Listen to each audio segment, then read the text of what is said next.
जाके पता कर सकता है। आज भी जो लोग हैं, मैं वहाँ रहता था, आज भी लोग हैं, एक पान की गुमटी रखी है दुबरे जी की, और सामने अच्छे लाल यादव जी की आज भी मिठाई की, समोसा की, पकौड़ी की दुकान है। ये सब लोग आते थे तो मालिक हमसे बोला जाओ लिम्का ले आओ। पहले लिम्का चलती थी, थैंक यू ककड़िया जी। लिम्का 3 रुपए की मिलती थी, काला जाम 3 रुपए का मिलता था, समोसा 3 रुपए का मिलता था, और तीनों चीज हमको अच्छी लगती थी।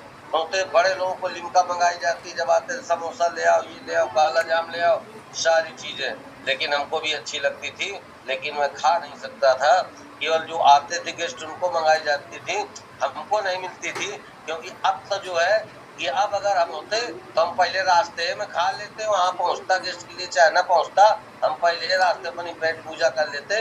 क्योंकि अब तो मालिक को जवाब देना भी हमको पता चल गया कैसे जवाब दिया जाता है।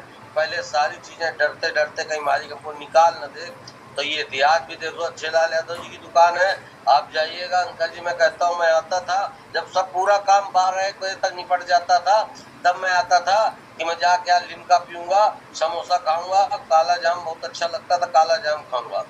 आके जब 12 बजे तक काम निपट जाता था तो मैं आता था, मैं 1-1, 1.5 घंटा तक खड़ा रहता था, इससे फिर बैठ जाता था। मैं देखता था है तो 10 रुपए, लेकिन अगर मैं खा जाऊंगा 3 रुपए का काला जाम, 3 रुपए का समोसा, 3 रुपए की लिम्का, तो 9 रुपए हो जाएंगे। थैंक यू आशीष प्रजापति जी। 1 रुपया बचेगा, और मान लो गाँव जाना पड़ जाए तो क्या करेंगे? क्योंकि कभी कभी मम्मी पापा की तबीयत खराब हो जाना पड़ता था, तो जो 10 रुपए ट्रक का लगता था, मैं नौबस्ता से घाटमपुर तक 10 रुपए ट्रक का लगता था।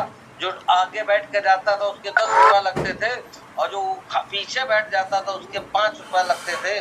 और क्या कहते हैं, घाटमपुर से हमारे भदवारा तक 5 रुपए लगता था। तो इसलिए 10 रुपए बचा के रखता था, क्योंकि हमको गांव जाना है। और पीछे बैठ के जाते थे, और जब वहां से आते थे तो मोरम के ट्रक चलते थे, तो ऊपर बैठ जाओ तो 5 रुपए मिलता था, और आगे बैठे तो 10 रुपए, 7 रुपए, 10 रुपए। तो हम लोग ऊपर बैठ के आते थे, और क्या कहते थे, अगर कोई साथ में मिल गया जान पहचान का, तो कहते थे चलो ऊपर बैठो, ऊपर हवा बहुत अच्छी लगती है, आगे गर्माता बहुत है और हवा बहुत अच्छी लगती है। ये सब हम लोग बहाना बनाते थे। ऐसे दोस्तों हमारी जिंदगी कटी है।